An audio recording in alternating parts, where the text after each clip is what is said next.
মাত্র 2 ঘন্টায় আর্জেন্টিনা স্পেনের ম্যাচের সব টিকিট বিক্রি শেষ। গতকাল টিকিট ছাড়া হয়েছিল অনলাইনে, আর তা মাত্র 2 ঘন্টাতেই চড়া মূল্যে বিক্রি হয়েছে বলে জানাচ্ছে গণমাধ্যম।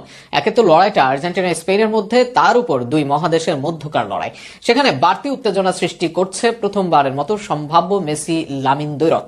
আরও থাকছে প্রতিবেদনে। ফুটবল বিশ্বে বিরল এক উন্মাদনার জন্ম দিয়েছে কোপা আমেরিকা জয়ী আর্জেন্টিনা ও ইউরো জয়ী স্পেনের মহারণ। আগামী 27 মার্চ অনুষ্ঠিত হতে যাওয়া এই বিশেষ ম্যাচের 80,000 টিকিট বিক্রি হতে শুরু হওয়ার মাত্র 2 ঘন্টার মধ্যেই শেষ হয়ে গেছে।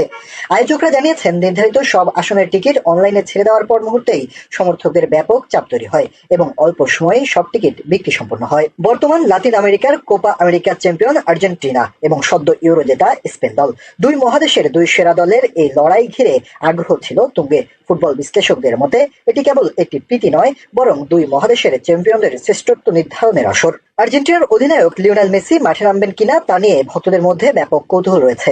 অন্যদিকে স্পেনের তরুণ ও দ্রুত গতির ফুটবলাররা ইতিমধ্যে ইউরো জয়ের মাধ্যমে নিজেদের সামর্থ্য প্রমাণ করেছেন। ফলে ম্যাচটি হয়ে উঠতে পারে অভিজ্ঞতা বনাম তারুণ্যের এক রোমাঞ্চকর দ্বৈরথ। বিশেষ করে গুরু মেসি ও শিষ্য লামিনের লড়াই দেখতে চায় ফুটবল বিশ্ব। টিকিট বিক্রির এমন নজির সাম্প্রতিক সময়ে খুব কমই দেখা গেছে।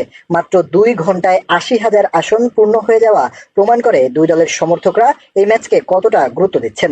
সামাজিক যোগাযোগ মাধ্যমেও চলছে তুমুল আলোচনা। সব মিলিয়ে 27 মার্চের এই ম্যাচ এখন থেকেই ফাইনালের আগে ফাইনাল হিসেবে আখ্যা পাচ্ছে। ফুটবল প্রেমীরা এখন অপেক্ষায় দুই চ্যাম্পিয়নদের লড়াইয়ে শেষ হাসি কে হাসবে তা দেখার জন্য।